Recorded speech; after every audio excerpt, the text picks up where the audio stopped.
આપણે હંમેશા સિઝનલ શાકભાજીનો જ વપરાશ કરવો જોઈએ, કારણ કે એક તો તે પોષક તત્વોથી ભરપૂર હોય છે, તેની અંદર કેમિકલ્સની માત્રા હોય તો છે પણ એકદમ ઓછી હોય છે, જેનાથી તમે ઓછા બીમાર પડો છો અને તમને ભરપૂર ન્યુટ્રિશન મળે છે. તો હમણાં સપ્ટેમ્બરનો મહિનો ચાલે છે.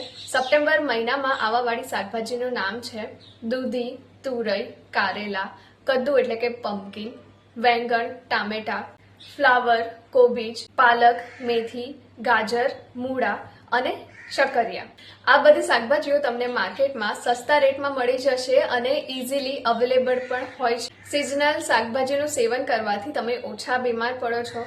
જેમ કે કારેલા તમારી બોડીમાં બ્લડ શુગરને કંટ્રોલ કરવાનું કામ કરે છે અને તમારી બોડીને અંદરથી સાફ પણ કરે છે. પમ્પકિન એટલે કે પેઠાની અંદર વિટામિન એ, ઈ અને સી ની સાથે સાથે ફાઇબરની માત્રા પણ ઘણી સારી હોય છે, જે તમારી ઇમ્યુનિટીનું વધારવાનું કામ કરે છે. તુરિયાની અંદર પાણીની માત્રા વધારે હોય છે, જે તમારા પાચનને સુધારે છે.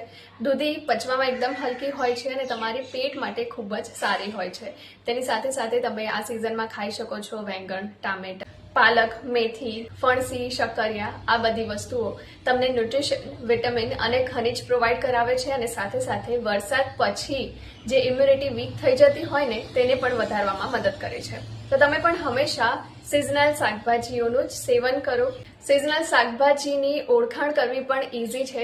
જે માર્કેટમાં ફ્રેશ હોવા છતાં પણ સસ્તી મળતી હોય તે સિઝનલ શાકભાજી હોય છે, કારણ કે તે ઘણી વધારે માત્રામાં આવે છે, એટલે કે તેના રેટ પણ ઓછા હોય છે. જે એકદમ મોંઘી શાકભાજી હોય તે ક્યારે ના ખરીદવી, કારણ કે એક તો તે મોંઘી છે અને બીજી વસ્તુ કે તે કેમિકલ્સથી ઉગાવવામાં આવી છે વગર સિઝને. એટલે હંમેશા સિઝનવાળી જ શાકભાજી તમારે ખાવી જોઈએ. તો આ વિડીયોને બધા સાથે જરૂરથી શેર કરજો અને મારી ચેનલને સબસ્ક્રાઇબ કરવાનું ના ભૂલતા.